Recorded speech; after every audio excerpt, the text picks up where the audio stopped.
ایک لڑکا 20 سال کی عمر میں جوان ہو رہا ہے اور باپ اس کی شادی 30 سال کی 32 سال کی عمر میں کر رہا ہے، اور وجہ کیا ہے؟ وجہ بھی کوئی خاص نہیں ہے، وجہ بھی کوئی خاص نہیں ہے، بلا وجہ کی پابندیاں لگا کر کے اچھے رشتوں کو ٹھکرا کر کے شادی میں تاخیر کی جا رہی ہے۔ کان کھول کر کے سن لو میرے پیارے ساتھیوں، اپنے سماج کو اگر پاک کرنا ہے، زناکاری سے دور کرنا ہے، گندگی سے دور کرنا ہے، اپنے لڑکے لڑکیوں کی صحیح ٹائم پر شادی کرو، صحیح ٹائم پر شادی کرو، ان کو ضرورت ہے نکاح کی۔ یہ دور صحابہ کا دور نہیں ہے، میں بار بار کہتا ہوں، یہ فتنوں کا دور ہے، ہر ہاتھ میں موبائل ہے، ہر موبائل پر 5G انٹرنیٹ چل رہا ہے، گندگی کا پورا سیلاب آپ کی نوجوان نسل کے پاس موجود ہے۔ آپ کس دنیا میں زندگی گزار رہے ہیں؟ اپنے لڑکے اور لڑکیوں کی شادی کو آسان کرو میرے ساتھ۔ اللہ کے نبی کے ایک صحابی ہیں، نام نوٹ کر لو، عثمان بن مظعون رضی اللہ تعالیٰ عنہ۔ ان کے دل میں ایک مرتبہ خیال آیا، شادی کروں گا، بیوی آئے گی، بیوی کو ٹائم دینا پڑے گا، بچے پیدا ہوں گے، بچوں کو ٹائم دینا پڑے گا، جتنی نماز پڑھنی چاہیے اتنی نماز نہیں پڑھ پاؤں گا، جتنی عبادت کرنی چاہیے اتنی عبادت میں نہیں کر پاؤں گا۔ انہوں نے ارادہ کر لیا میں کبھی شادی ہی نہیں کروں گا۔ پھر دل میں خیال آیا کہ میں تو مرد ہوں اور جب تک میرے اندر مردانگی باقی ہے تب تک عورت کی خواہش میرے اندر باقی رہے گی۔ حضرت عثمان بن مظعون رضی اللہ تعالیٰ عنہ نے اپنے آپ کو، اپنی مردانگی کو ختم کرنے کا فیصلہ کر دیا۔ میں اشارے میں آپ کو سمجھا رہا ہوں، سمجھدار ہوں گے آپ سمجھ جائیں گے۔ مرد کے جسم کے اندر جو مردانگی کی علامت ہوتی ہے، حضرت عثمان بن مظعون، اور یہ بات بھی نوٹ کر لیجئے، یہ وہ والے عثمان غنی نہیں ہے جو اللہ کے نبی کے داماد تھے، یہ دوسرے صحابی ہیں، ان کے والد کا نام مظعون تھا۔ عثمان ابن مظعون رضی اللہ تعالیٰ عنہ نے اپنے آپ کو خسی کرنے کا ارادہ کر لیا۔ جیسے بکرا ہوتا ہے نا، بکرے کو خسی کر دیا جائے تو پھر وہ اس لائق نہیں ہوتا کہ پھر وہ جو ہے وہ کسی دوسری بکری کے ساتھ وہ جا سکے اور پھر ولادت ہو سکے۔ تو جس طریقے سے بکرے اور جانوروں کے اندر خسی ہوتا ہے، اس زمانے میں چونکہ میڈیکل سائنس کی ترقی کا دور نہیں تھا تو بعض لوگ کیا کرتے تھے، اپنے آپ کو خسی کر لیتے تھے تاکہ شادی کی خواہش ان کے اندر باقی نہ بچے، مردانگی ہی ان کی ختم ہو جائے۔ عثمان بن مظعون رضی اللہ تعالیٰ عنہ نے اپنے آپ کو خسی کرنے کا ارادہ کر لیا۔ جب اللہ کے نبی کو پتا چلا، آپ نے ان کو بلوایا، آپ نے کہا اے عثمان، انی لم امر بالرہبانیہ، اے عثمان بن مظعون، میں مجھے رہبانیت کا حکم نہیں دیا گیا ہے۔ اے عثمان، جس دین کو میں لے کر کے آیا ہوں میرے دین کے اندر رہبانیت نہیں ہے۔ بال بچوں کو چھوڑ کر کے، دنیا کو چھوڑ کر کے کٹیا میں چلے جائے، کوئی پہاڑ پہ چلا جائے، یہ میرے دین کا کانسیپٹ نہیں ہے۔ اے عثمان ابن مظعون، کان کھول کر کے سن لو، انی امرت ان انام و اقوم، مجھے حکم دیا گیا ہے میں رات میں آرام بھی کروں اور تہجد کی نماز بھی پڑھوں۔ مجھے حکم دیا گیا ہے میں روزہ بھی رکھوں اور میں بے روزہ بھی رہوں، یعنی کنٹینیو نفل روزہ نہ رکھوں، کبھی روزہ رہوں کبھی نہ رہوں، میں کنٹینیو روزہ نہ رکھوں، نفل روزہ کی بات ہو رہی ہے۔ اور مجھے نکاح کرنے کا حکم دیا گیا ہے کہ میں نکاح کروں، بیوی رکھوں، بیوی رکھنے کے لائق نہ ہو تو طلاق دے دوں، مجھے نکاح کا اور طلاق کا بھی میرے شریعت کے اندر آرڈر دیا گیا ہے۔ اور اے عثمان بن مظعون، یہی میری شریعت ہے اور یہی میرا طریقہ ہے۔ فمن رغب عن سنتی فلیس منی، جو میرے طریقے سے ہٹ جائے اس کا مجھ سے کوئی تعلق نہیں ہے۔ اے عثمان، کان کھول کر کے سن لو، اگر تم میرے طریقے سے ہٹنا چاہتے ہو تو کان کھول کر میری وارننگ سن لو، پھر مجھ سے کوئی تعلق نہیں رہے گا۔ حضرت عثمان ابن مظعون رضی اللہ تعالیٰ عنہ کو اپنی غلطی کا احساس ہوا، انہوں نے فوراً رجوع کیا۔ ایک اور صحابی تھے، نام نوٹ کر لو ان کا بھی، عبداللہ بن عمرو بن عاص رضی اللہ تعالیٰ عنہ، بہت نیک صحابی، اللہ والے صحابی، رات رات بھر نماز پڑھنے والے صحابی، دن میں نفل روزہ رکھنے والے صحابی۔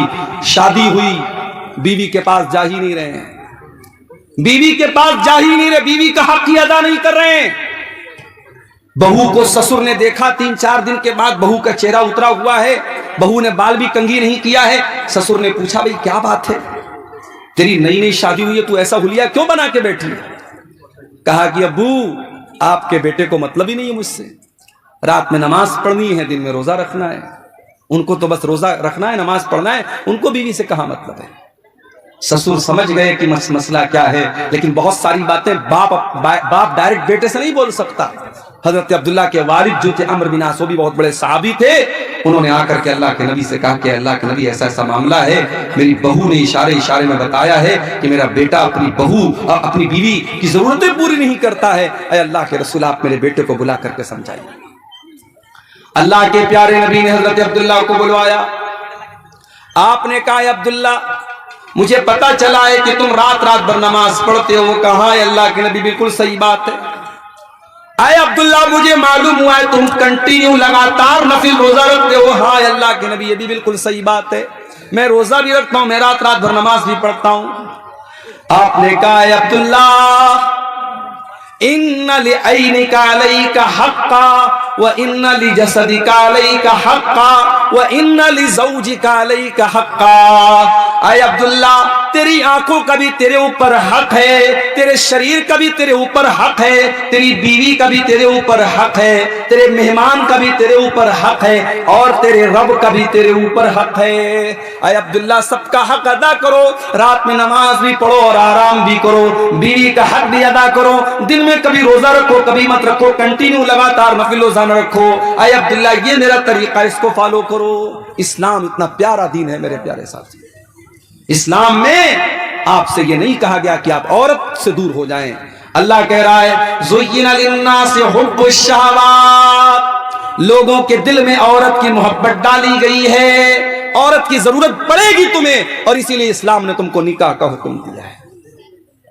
اور میں ایک بات محسوس کرتا ہوں اپنے سماج میں تو بنارس میں رہتا ہوں، آپ کے یہاں کا ماحول اتنا میں بہت زیادہ نہیں جانتا، میں اپنے یہاں میں دیکھتا ہوں کہ لڑکیوں کی شادی جو ہوتی ہے 18 سال میں 19 سال میں 20 سال میں عام طور سے ہو جاتی ہے لڑکیوں کی شادی، لیکن لڑکوں کی شادی 25 سال کے پہلے لوگ نہیں کرتے عام طور سے، جبکہ لڑکا شادی کے قابل 20 سال میں ہو چکا ہے، اب 25 سال اور 30 سال کا ہونے کے بعد آپ اس کی شادی کر رہے ہیں۔ میرے پیارے ساتھیوں، انسان کو بھوک آج لگی ہو اور کھانا آپ اس کو 10 دن کے بعد کھلائیں گے تو بیچارہ بھوکا مر جائے گا۔ ہم لوگ آ رہے تھے، ہمارے ڈرائیور صاحب بھی ساتھ میں آ رہے تھے، میں بنارس سے دوپہر میں کچھ خاص میں نے کھایا بھی نہیں تھا، بھوک لگی تھی، اور پھر یہ بھی مسئلہ تھا پہنچنا بھی تھا آپ کے ہاں، جلدی بھی تھی، تو میں نے راستے میں آن لائن ایک جگہ ہوٹل والے کو آرڈر دیا بیگو سرائے میں، وہاں کھانے کی چیز جب پیٹ میں کچھ گئی تب جا کر کے انسان کو سکون ملتا ہے۔ یہ ہماری فطرت اور عادت ہے میرے پیارے ساتھی۔ ایک لڑکا 20 سال کی عمر میں جوان ہو رہا ہے اور باپ اس کی شادی 30 سال کی 32 سال کی عمر میں کر رہا ہے، اور وجہ کیا ہے؟ وجہ بھی کوئی خاص نہیں ہے، وجہ بھی کوئی خاص نہیں ہے، بلا وجہ کی پابندیاں لگا کر کے اچھے رشتوں کو ٹھکرا کر کے شادی میں تاخیر کی جا رہی ہے۔